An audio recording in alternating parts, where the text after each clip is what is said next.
Hey guys, Master of Extreme 93 here today. I just wanted to bring to you a kind of odd video that you probably wouldn't normally see from my channel. And that's because something just crossed my mind the other day as I was playing my Generation 2 Pokemon games again on eShop, since they're now out on the 3DS. I've downloaded Pokemon Silver and Pokemon Crystal respectively, and I was playing through them again. I was having a nice time. They are my favorite generation of Pokemon games. They always has been. They probably always will be. But something about them crossed my mind as I was playing back through Johto, and it really stood out to me. The gym leaders are garbage. And I used to have this respect for Gen 2 in just about every single facet, but this really stuck out to me. It was something that a lot of people, I don't think, realize, or if they do realize it, they just kind of dismiss it and don't really contribute it to being a problem in Generation 2. But I think it's a pretty big distraction whenever I play Gen 2 games now, is just how terrible the gym leaders are. And it's not just one or two bad gym leaders. I mean, all 8 of them have something wrong with them in general. And I'm going to go to each gym leader and tell you why I think they're all pretty bad. With the exception of maybe one, which I will get to, that is actually a decent challenge. But in general, playing back through these games, and of course I am a seasoned veteran by now, so I just kind of know my way around a Pokemon game like the back of my hand, but still, there's just no challenge to any of these gym leaders almost under any circumstances, unless you're doing a speed run or some sort of, Nuzlocke, then that's another story. This is just a generic playthrough as you normally would. So starting out, we have Faulkner. Now, this is probably the easiest gym leader in the game, if for no other reason that his Pidgeotto is level 9, and by the time you get to Violet City, your team, assuming that you're not skipping wild battles or skipping trainers, your starter Pokemon is probably going to already be past level 10. If you do have Chikorita as your starter, if you did that, then you have my sympathy. But that's the only circumstance where you might have a hard time with his gym because of the weakness to Gust. But other than that, there are Pokemon you can get by this stage of the game that just outright counter his team completely. I can't remember if you can get Mareep before this gym. I don't think you can, but you can definitely get Geodude. It completely walls his bird-type Pokemon, completely, or flying-type, I should say. Rock Throw will wreck his stuff, all day. Of course, you do have to raise your Geodude to level 11 for that to happen, but still, it still resists Tackle and Gust. Mud Slap will kind of be an annoyance more than anything, but, even if you just have standard neutral attacking Pokemon, say, your Cyndaquil or your Totodile, or any other Pokemon that's level 10, level 11 by this stage, or even higher, if you're me and you just don't skip any battles, again, it's just not hard. Moving on to Gym 2, Bugsy in Azalea Town. Again, this is just a meh gym, no challenge to it. His signature Pokemon is a Scyther at level 16, and sometimes on a blue moon, sometimes maybe Fury Cutter will get successive hits and actually be a problem. But if you have, say, any Rock-type Pokemon like Onix or Geodude that know a Rock-type move like Rock Throw, it's quad weak to it, it's going to take it out in one hit, basically. If you have Cyndaquil as your starter, or any other Fire-type you could possibly have by this point, I'm not sure if there is or not, maybe Growl if you're playing Crystal, Ember, or whatever, Flame Wheel if you have that by now, I can't remember, you're definitely going to take this thing out in 1 or 2 hits with a Fire-type move, I know that much. If you have a Flying-type move, a Pidgey, a Spearow, Gust, Peck, anything like that, you're going to take it out in just a few hits. And something about the first 2 gyms I don't think enough people talk about is the absence of Gen 2 Pokemon. Think about it. In the first gym, there is Spearow, Pidgey, Pidgeotto. That's including the trainers, because the first trainer you go to in Gen 2 gym is a Spearow, a level 9 Spearow if I'm not mistaken. But this is Johto. Where are the Johto Pokemon? Why couldn't one of the trainers have a Hoot Hoot? The Sprout Tower Elder has a Hoot Hoot on his team. Hoot Hoot's not a great Pokemon, but at least it's a Gen 2 Pokemon. Why couldn't there be one in this gym? And then going back to Bugsy's gym, Like, yes, there is a Ladybug and a Spinarak trainer, like at the very beginning, but if my memory serves me right, all the other trainers in that gym have Gen 1 bug Pokemon, and then Bugsy himself has a Metapod, Kakuna, Scyther. Those are all Gen 1 Pokemon. So the first two gym leaders don't even have a Pokemon from Gen 2.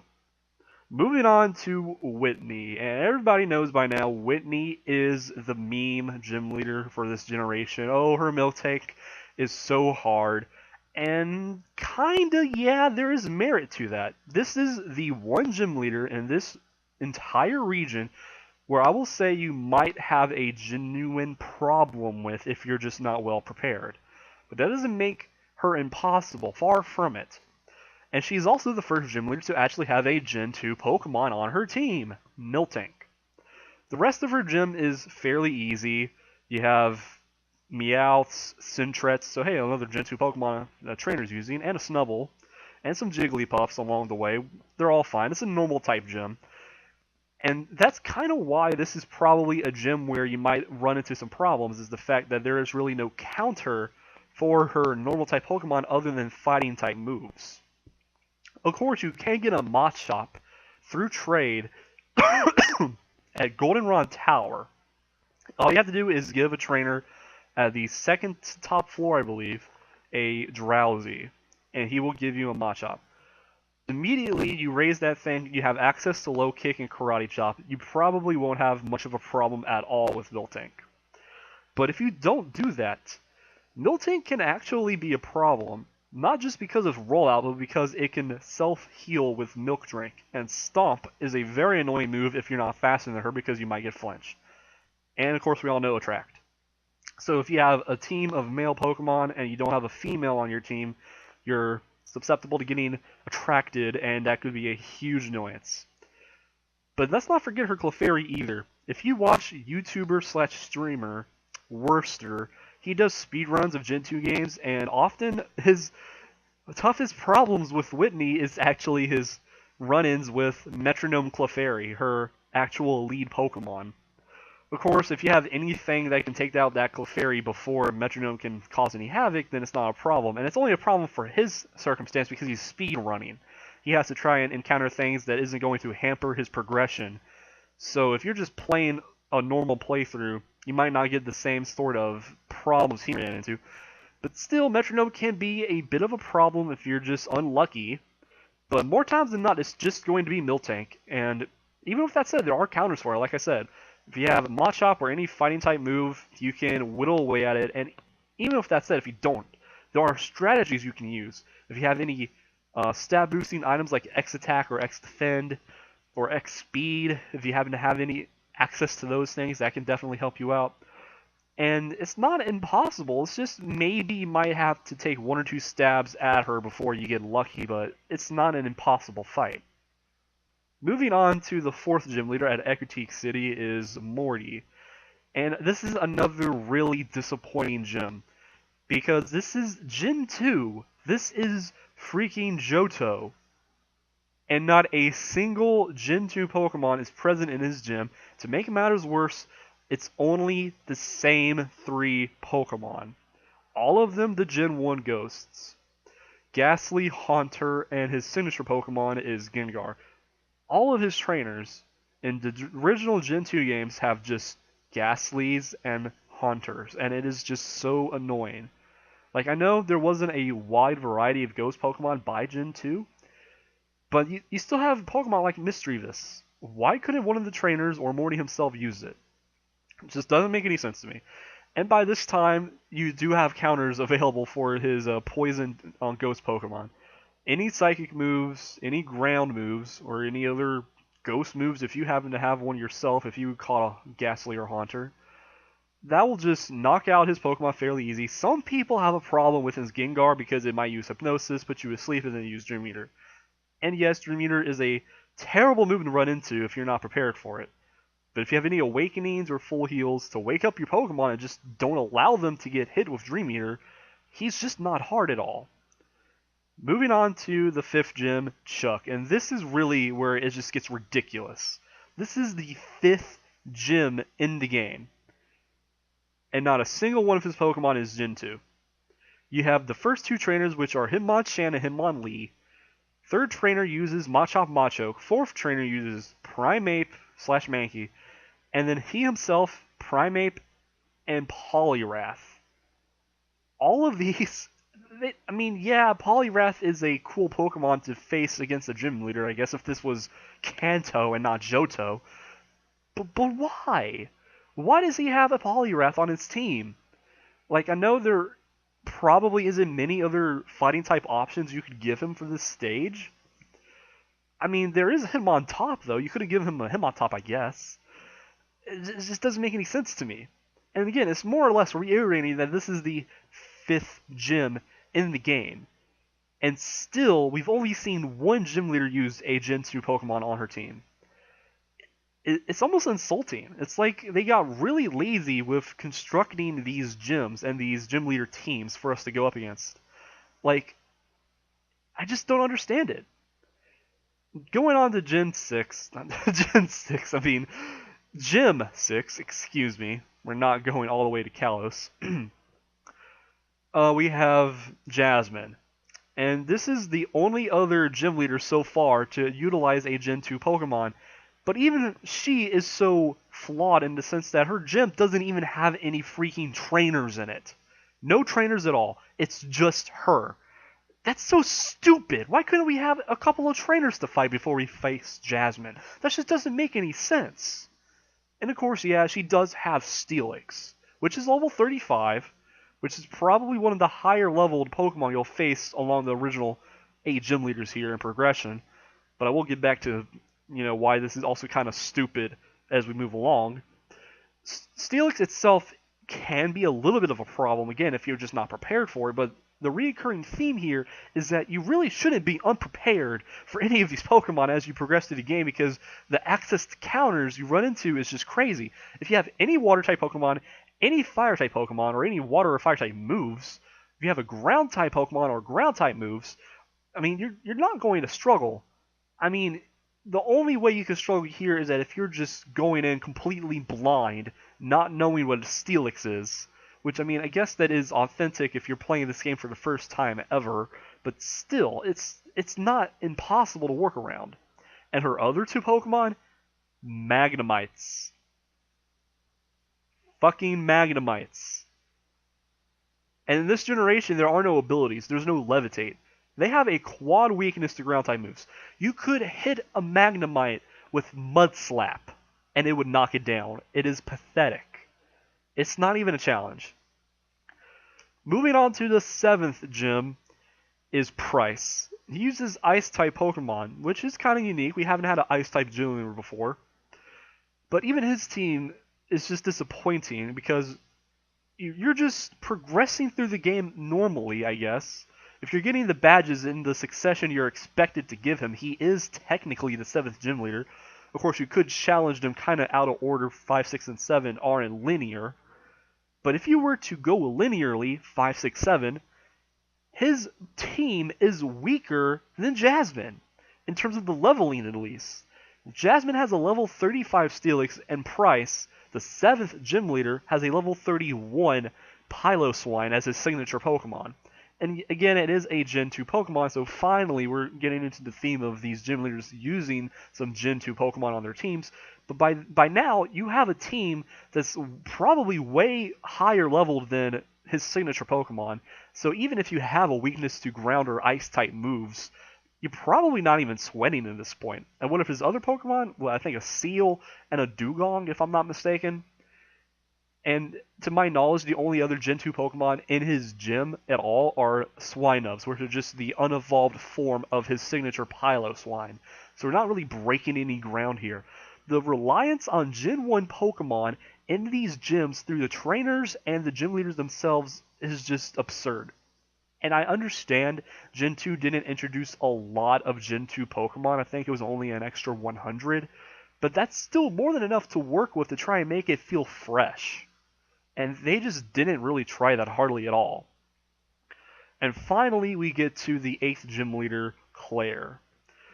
And yeah, her Kingdra can be a problem just for the fact that it has only one weakness, and that is to dragon moves. And yeah, by this point in the game, you probably don't have any dragon moves or a dragon type Pokemon yourself, unless you bought a Dratini at the Goldenrod game corner and just like leveled that thing all the way up you can possibly go by this point. So the biggest obstacle here is having no super effective move possibly to use against this Kingdra. And her Dragonairs, for the most part, her other three Pokemon, can be a little bit annoying just because they spam things like Thunder Wave. But for the most part, we're just focusing here on Kingdra itself. Yes, it can be a little annoying, but again, you're probably going to be way leveled by this point. I'm talking at least minimum 40. And what's her Kingdra? Level 40. The thing is, if you just don't skip any trainers in the overworld, don't skip that many wild battles, and you just don't leave any stone unturned in terms of challenging all the trainers that are present in your path, you're probably not going to be underleveled for any of these gym leader battles. I would say the only one you might be underleveled for would probably be Whitney, and that's only if you just, by that point in the game, get like a team of 4 or 5 or 6 Pokemon and just don't have them all evenly leveled. But by Claire, the 8th gym, you're probably going to have at least 40, 41, 42, the average level on your team, and you're not going to have much of a problem. This will be an annoying fight just because of Surf, and I believe the other move she uses being Dragon Breath itself, if I'm not mistaken. It can be annoying, but it's not hard. And some of these gym battles should be genuinely hard. It should be a challenge. It should be an obstacle. And I'm just not getting this from any of these Johto gym leaders with the exception of maybe sometimes Whitney, maybe sometimes Claire, but it's just not consistent. And even if they used Gen 2 Pokemon, that would have been no guarantee the gyms would have been hard in the first place. It's really a double-sided problem. No hard battles, and the general lack of Gen 2 Pokemon just makes them feel lazy. Of course, they do fix this to an extent in Hard Gold, Soul Silver, but we're just talking about Gold, Silver, Crystal. And it really kind of defeated the purpose, in my opinion, of making all of these gyms.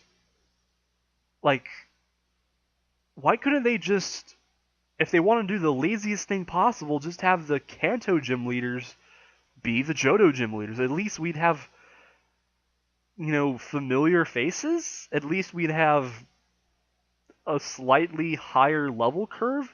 Like, I remember in red, yellow, blue, whatever, Misty, her Starmie was level 21, and that was the second gym in the game. Of course, you did have a little bit of a longer progression through Mount Moon, so you kind of don't get to her quite as quickly. But still, Bugsy, signature Pokemon, level 16. And then, her Starmie is, like I said, level 21. And then the third gym leader in red, yellow, blue is Lieutenant Surge. His signature Pokemon, level 24, unless you're playing yellow, which is 28. And in Johto, the third gym leader, level 20. Like, I understand you're probably not going to get your team up to the high 40s or 50s by the time you go to the Indigo Plateau, or the Elite Four as it is in Gen 2, whatever. But still, it just strikes me as odd that the curve for leveling your Pokemon is very forgiving. It's very low.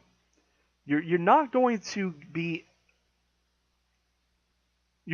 be at any sort of a challenge going against any of these gym leaders just because your team is going to be strong enough by that point.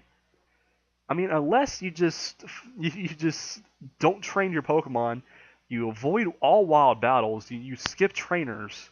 Like, in that case, yeah, and that's the problem. You're not going to probably do that. You're probably going to fight just about every trainer you find along the way. A lot of them are hard to avoid in the first place, and even if you do avoid them, it's just not hard.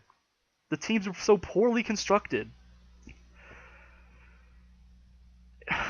It's disappointing to me because I'm playing through my copy of Crystal and my copy of Silver, and it's almost making it kind of hard to play because it's sapping the fun It's sapping the fun away because it's too easy. The games are too easy. And then by the time you defeat Lance, which might actually be the hardest battle in the game up to that point, you so-called win the game. It's not over yet because you have to go back to Kanto and challenge most of the original Kanto gym leaders. But by that time, again, your team is so high leveled and so well balanced in general. It's not like going against super hard gym leaders finally. It's like, oh, this is just a sentimental tour down memory lane as I just clobber them with my well-balanced high-level team. The only two fights in all of Gen 2, which I would consider hard fights, is Lance and Red. And that's just ridiculous to think. Lance because his 3 Dragon Knights, again, just more or less access probably to not that many super effective moves unless you have Ice move. But, just in general, Dragon Pokemon being a little bit of a pain to deal with if you're just not prepared for it. And more times than not, I find myself not really prepared because you only get like one Ice-type TM before you go up against them, and that's Icy Wind. And Icy Wind itself is a pretty crap move, if we're being honest.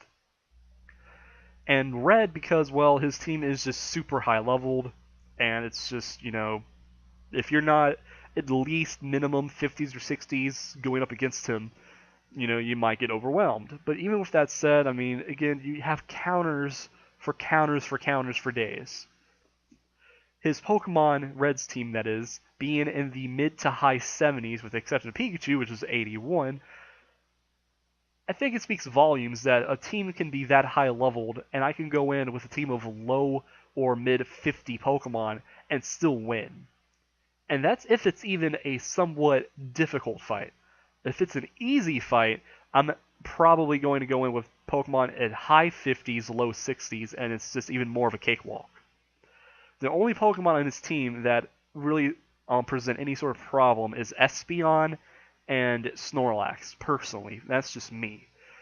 And even with that said, it's like, okay, maybe I get the short end of the stick 1 or 2 times battling, but just re-challenge him 1, 2, 3 times. Eventually, you'll persevere.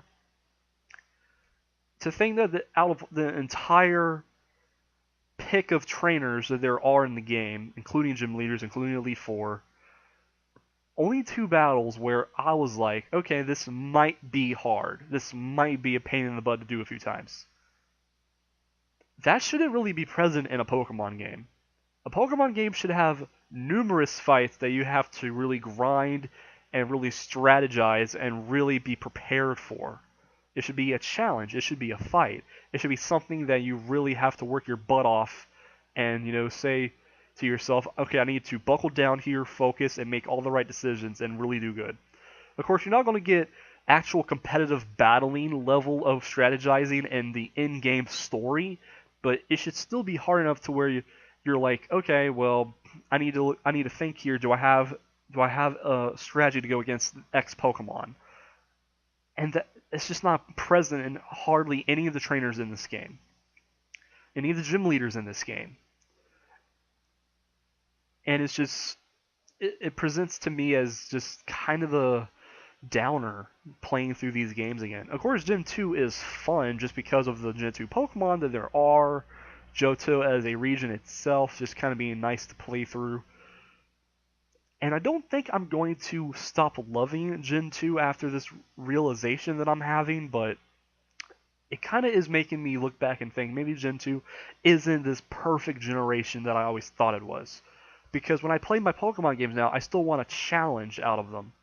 I would say the generation that now presents to me personally the biggest challenge to play through would probably be Ruby, Sapphire, Emerald.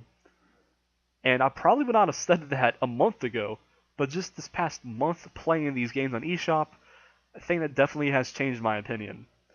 I don't know what you guys think, what do you guys have to say. Maybe your experiences were different from mine. Maybe I'm just really, really good at battling these trainers and gyms because I've done it so much. But tell me what you think. If anybody has any dissenting opinion, any opinion they want to throw at me that's just wildly different from what I've experienced. I just wanted to get this off my chest today. And yeah, thank you for listening.